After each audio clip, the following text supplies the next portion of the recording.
Hello everyone, so if you want to activate and use Siri on your iPhone 14 Pro Max, first of all open up your settings, now scroll down to your Siri tab, open it up and press Talk to Siri.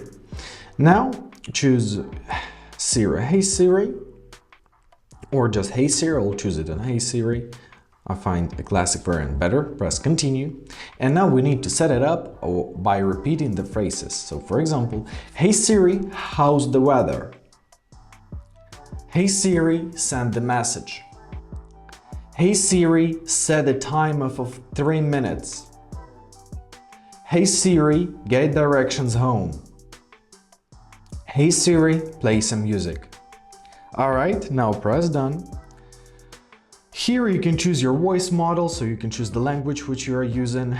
You can choose the voice of your Siri, and basically that's it.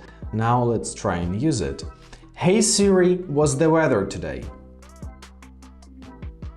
All right.